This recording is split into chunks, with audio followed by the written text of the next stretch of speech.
The engines were already warm when he climbed into the cockpit. Outside, in the pre-dawn darkness of a German military airfield somewhere in occupied France, ground crews moved between aircraft with the methodical efficiency of men who had performed these same tasks 1,000 times before.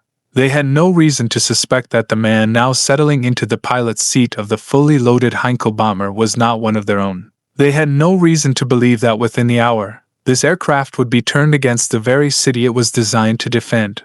The year was 1943, and what was about to unfold would become one of the most audacious acts of individual defiance in the entire Second World War. The man's hands moved across the unfamiliar controls with a combination of training and desperation. He was not German. He was not supposed to be here. Just 72 hours earlier, he had been a prisoner, locked in a cell barely large enough to lie down in, waiting for an interrogation that might never end or a transfer to a camp from which few returned. His uniform had been taken. His identification had been confiscated. Everything that marked him as a Royal Air Force pilot had been stripped away, leaving only the knowledge in his head and the will to use it.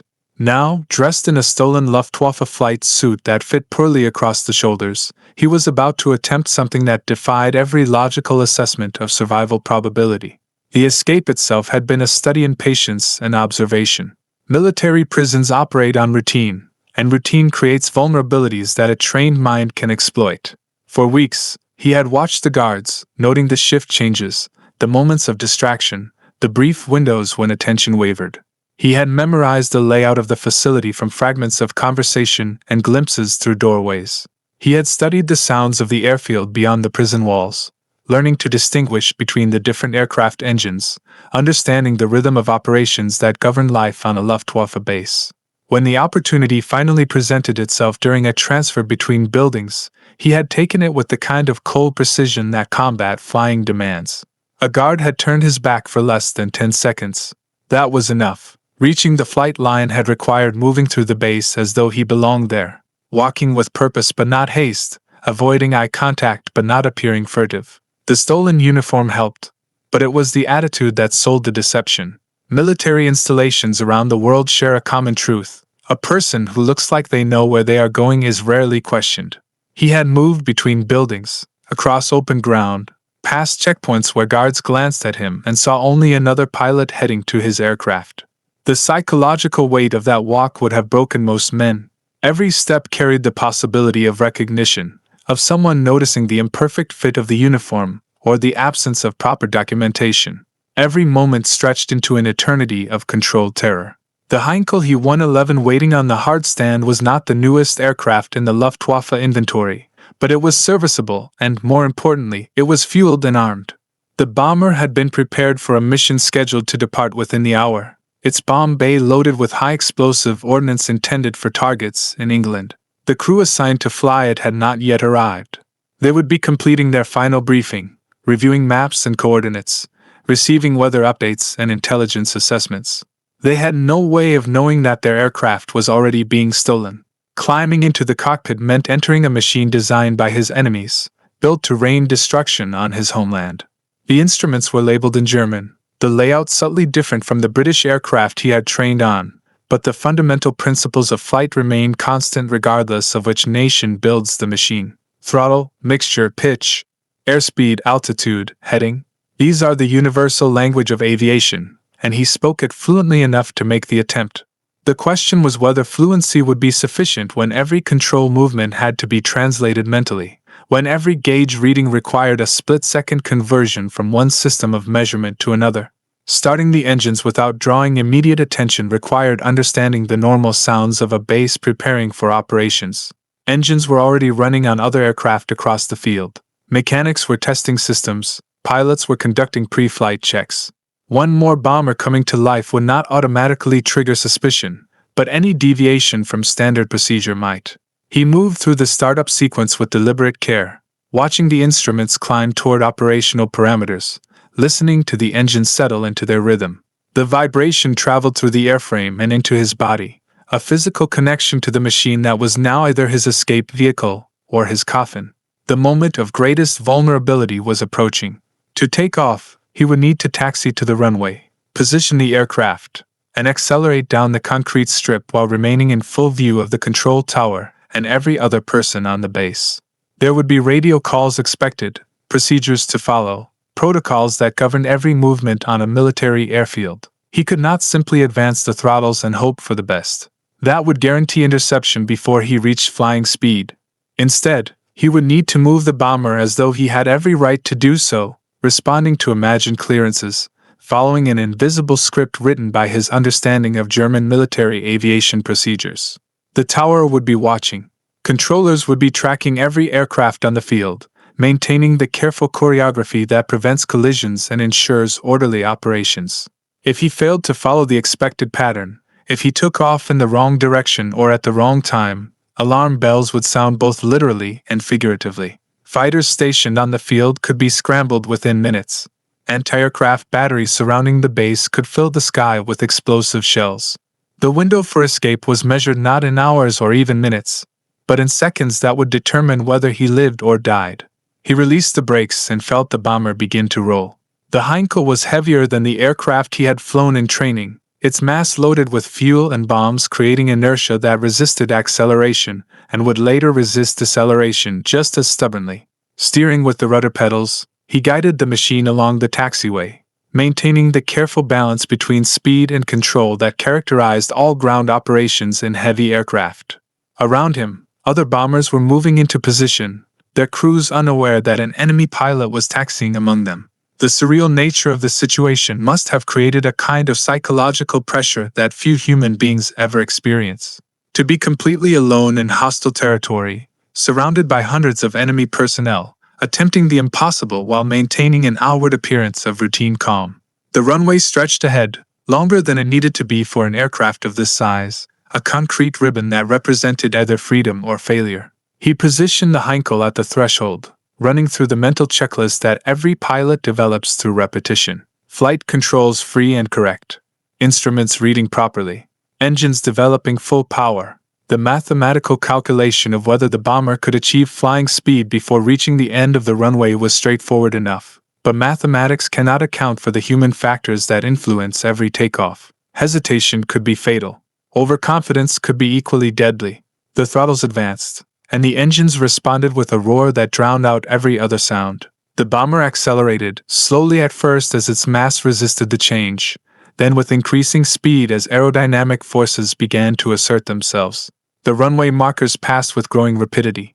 The controls grew lighter as air flowed over the surfaces, creating the lift that would separate machine from Earth. At precisely the calculated speed, he eased back on the control column, and the Heinkel left German soil behind. The landing gear retracted with mechanical precision, reducing drag and increasing efficiency. The airfield fell away below, shrinking into a collection of buildings and runways that grew less threatening with every second of climb. But escape from the immediate vicinity of the base did not equal escape from danger. German-controlled airspace extended in every direction, monitored by radar stations and patrolled by fighters that had been designed specifically to intercept and destroy aircraft that did not belong. The Heinkel was a bomber, not a fighter. It was not built for speed or maneuverability. In a direct confrontation with a Messerschmitt or a Focke-Wulf, it would last only as long as it took the fighter pilot to achieve a firing solution.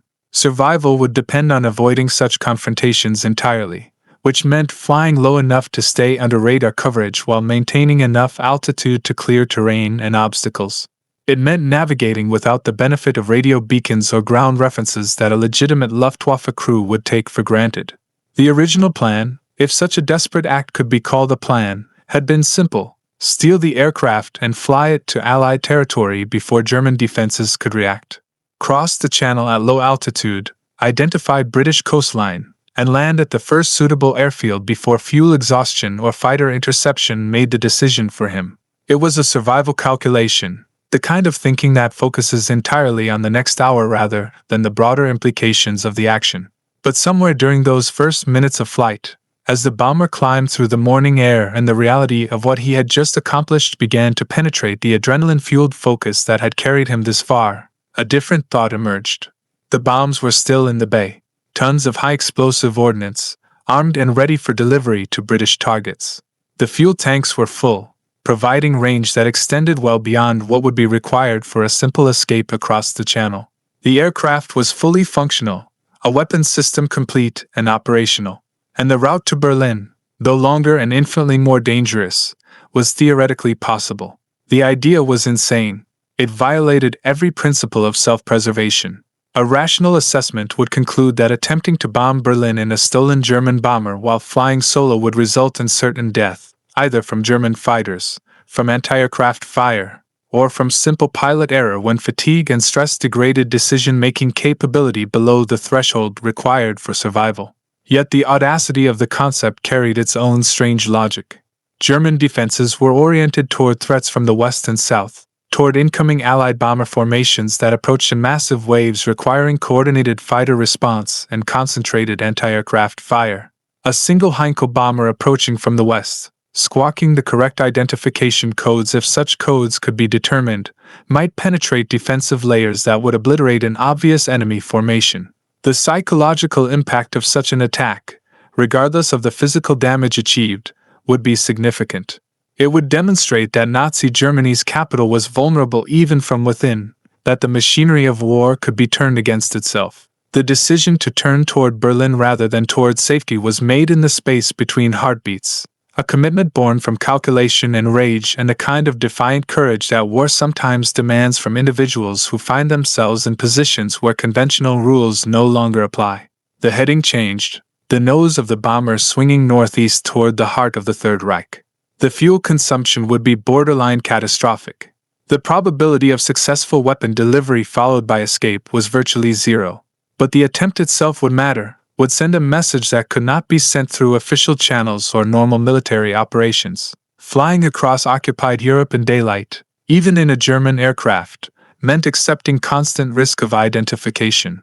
Luftwaffe fighters conducted regular patrols, and while they would initially assume a Heinkel bomber flying over German-controlled territory was friendly, any deviation from normal flight patterns or failure to respond to radio challenges would trigger investigation. He maintained altitude and heading consistent with a bomber returning from a mission, hoping that controllers tracking his progress would make assumptions based on the aircraft type rather than questioning the specifics of his flight path. The radio remained silent on his end, a gamble that no response might be attributed to equipment failure rather than hostile intent. The landscape below told the story of a continent at war. Cities bore the scars of previous bombing raids, their centers marked by patterns of destruction that were visible even from altitude.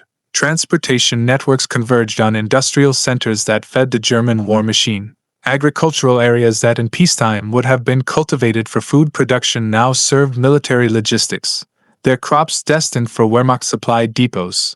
The total mobilization of German society for war was evident from the air, a comprehensive transformation of economy and infrastructure toward a single purpose. As the flight progressed and the fuel gauges showed their inevitable decline, the psychological pressure of sustained concentration began to assert itself. Human beings are not designed for the kind of unrelenting focus that solo long-distance flight demands. Fatigue accumulates in subtle ways, degrading reaction time and decision-making capacity before the pilot consciously recognizes the deterioration. The vibration of the engines becomes hypnotic. The monotony of instrument scanning creates a trance-like state where critical information might be overlooked. Combat pilots train extensively to maintain alertness under these conditions, but training scenarios last hours rather than the extended duration this flight demanded. The approach to Berlin required navigation that balanced precision with uncertainty. He had maps in his head, mental images of terrain and landmarks constructed from briefings and intelligence reports studied during his time as an operational pilot. But memory is imperfect, and the view from a bomber at altitude compresses distance and distorts scale in ways that make exact position finding difficult without the radio navigation aids that Allied bombers relied upon. The city's distinctive layout, with its rivers and road networks converging on the historic center, provided reference points that could be identified from altitude. But translating those visual cues into an attack solution required the kind of situational awareness that fatigue degrades. German air defenses surrounding Berlin represented the most concentrated anti-aircraft capability in Europe. Hundreds of guns arranged in defensive rings, their positions carefully plotted to create overlapping fields of fire that no aircraft could penetrate without sustaining damage. Radar-directed searchlights could illuminate targets for both guns and fighters, turning night into deadly day. The defensive system was designed to destroy formations of bombers operating at altitude, relying on mass firepower to achieve hit probability against multiple targets. A single aircraft at low altitude presented a different challenge for the defenders, but it was still a target, and the guns would fire regardless of whether the bomber was approaching to attack or simply attempting to land. The decision of when to arm and release the bombs required considering factors that extended beyond simple weapons employment. Dropping ordnance over the city would definitively mark the aircraft as hostile, triggering immediate and overwhelming response from every defensive system in range. But carrying the bombs beyond the point of intended release would waste fuel and reduce any chance of escape. The targeting itself presented moral and practical questions. Military targets would potentially cause less civilian harm, but would also be more heavily defended. Simply releasing the bombs in the general direction of the city center would guarantee some level of destruction but raised ethical considerations about civilian casualties that could not be dismissed even in the context of total war. He selected targets based on what he could identify from altitude and what his conscience would allow. Industrial facilities, railway yards, infrastructure that supported military operations rather than civilian population. The bomb site in the Heinkel was designed for level bombing from altitude, requiring the pilot to maintain steady heading and speed while the bombardier calculated the release point. Flying solo meant performing both roles simultaneously, dividing attention between aircraft control and weapons employment at precisely the moment when both demanded complete focus. The bombs fell away in sequence, their release changing the aircraft's weight and balance characteristics in ways that required immediate control input to maintain stable flight. The bomber lifted slightly as tons of ordnance departed, the sudden lightness creating a floating sensation that every pilot who has dropped weapons recognizes. Below, the bombs followed their ballistic trajectories, arcing downward toward impacts that would occur seconds later. He did not wait to observe the results. The moment the last bomb released, he pushed the control column forward, diving the bomber toward lower altitude while simultaneously turning away from the city center. The anti-aircraft response was immediate and overwhelming. Guns that had been tracking the bomber as it approached now opened fire with the kind of coordinated intensity that turned the sky into a maze of explosive shells and shrapnel. Flak bursts appeared ahead and behind, above and below, their black smoke signatures marking points in space where metal fragments spread outward with enough velocity to tear through aluminum skin and destroy critical systems. The noise was tremendous even through the insulation of the cockpit, each near miss creating a percussion wave that could be felt through the airframe. Flying through a flak barrage requires accepting that survival is partially random, that the most skilled pilot in the world cannot dodge shells that detonate without warning and fill three-dimensional space with deadly fragments. The bomber sustained damage almost immediately. Something struck the left wing, punching through metal and creating a hole that disrupted airflow and increased drag. Another impact somewhere aft of the cockpit produced a sound like hammers on sheet metal, followed by a change in the engine note that suggested damage to something important. The control responses became heavier, requiring more force to maintain coordinated flight. Fuel began streaming from a punctured tank, creating a visible trail that marked his position for every gun crew within visual range. The mathematical calculation of remaining flight time became a race between fuel exhaustion and distance to potential safety. Escaping Berlin meant flying through the same defensive rings that had challenged the approach, except now the element of surprise was gone, the aircraft was damaged and losing fuel, and every fighter base within range would be scrambling interceptors to pursue the bomber that had attacked the capital. The Heinkel's top speed, even when undamaged and operating normally, was insufficient to outrun purpose-built fighters. With battle damage degrading performance, the speed margin disappeared entirely. Survival would depend on staying low enough that fighters could not easily acquire visual contact, on using terrain and weather to create brief windows of concealment, on exploiting the confusion that a single bomber operating without formation support might generate among defenders expecting mass raids. The fuel situation became critical approximately 90 minutes after departing Berlin. The punctured tank had emptied completely, reducing total endurance to whatever remained in the undamaged cells.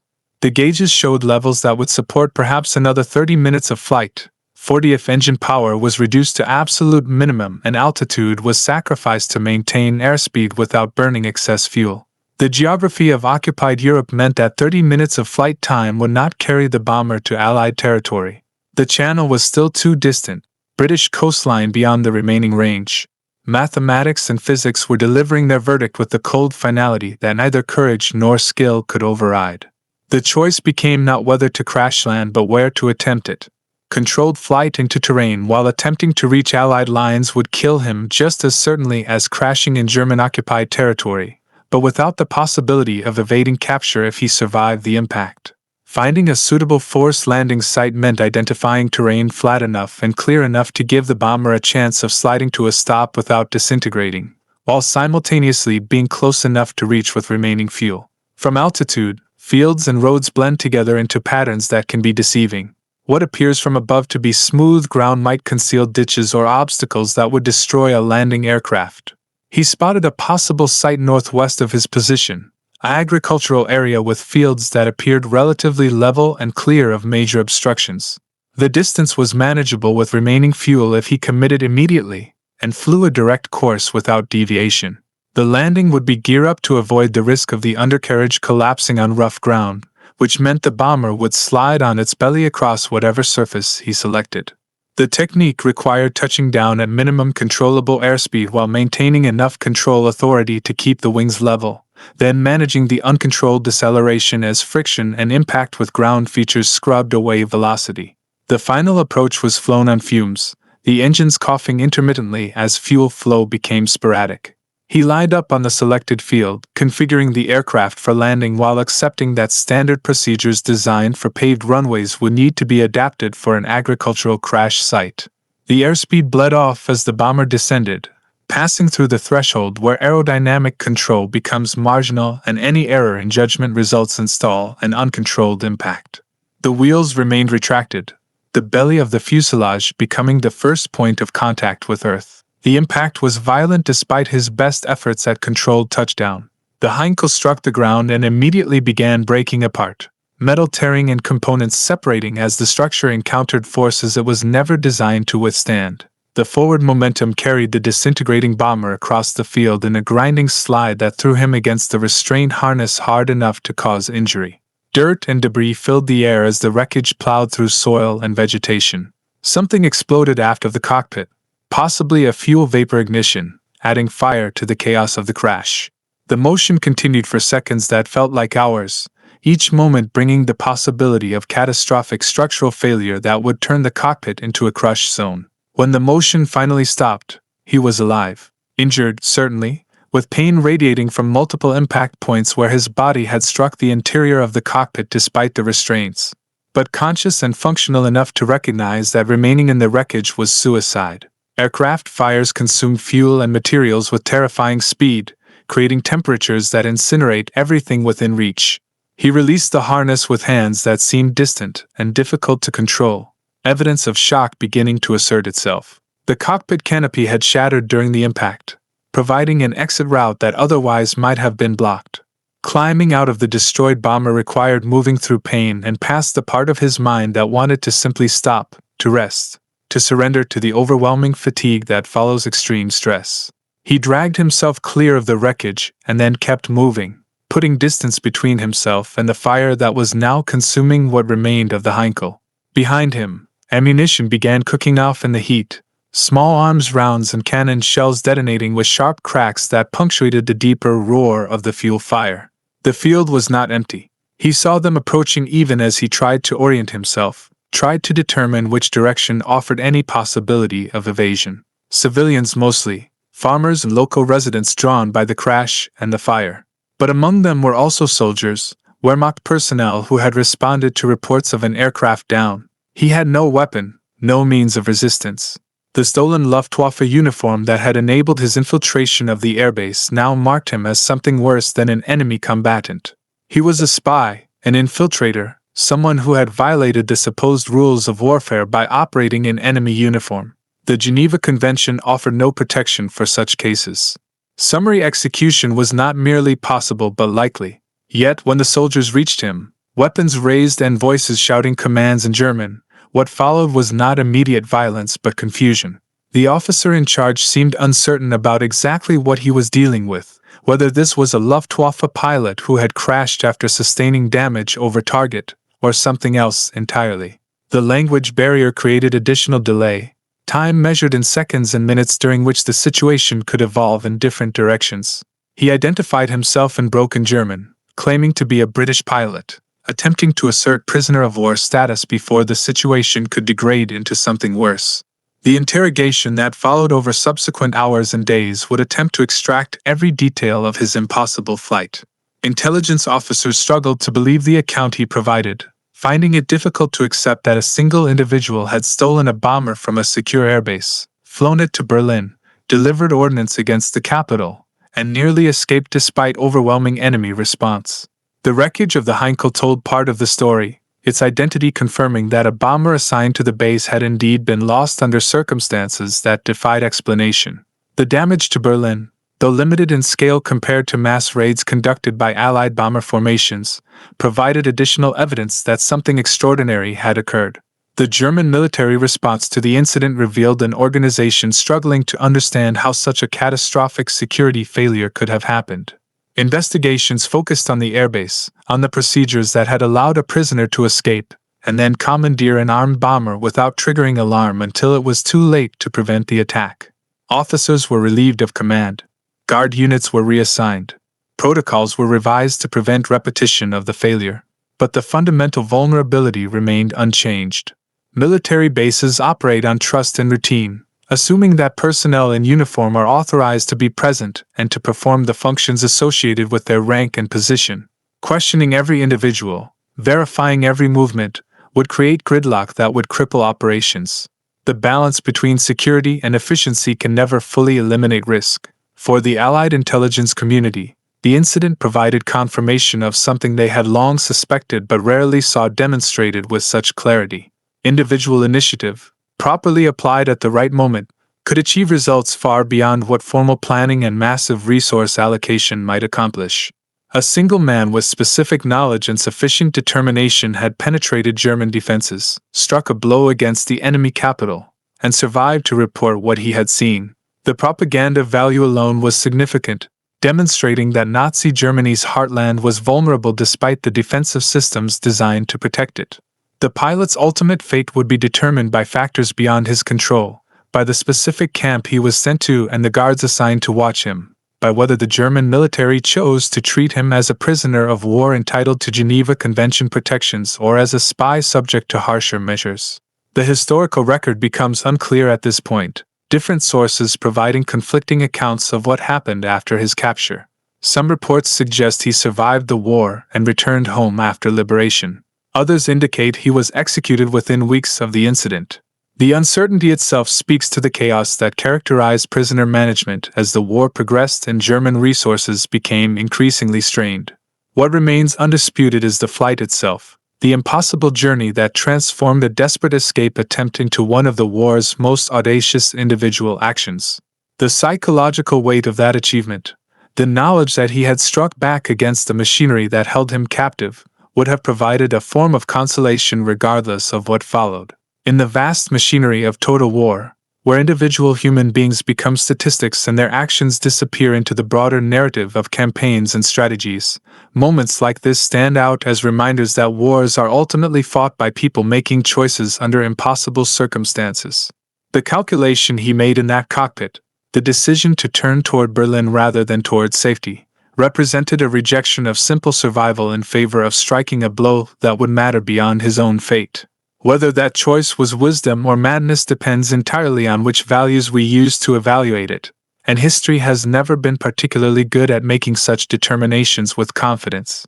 The bomber is gone, consumed by fire and salvaged for scrap metal that would be recycled into new weapons. The airbase has long since been decommissioned or repurposed. The civilians who witnessed the crash have passed into history.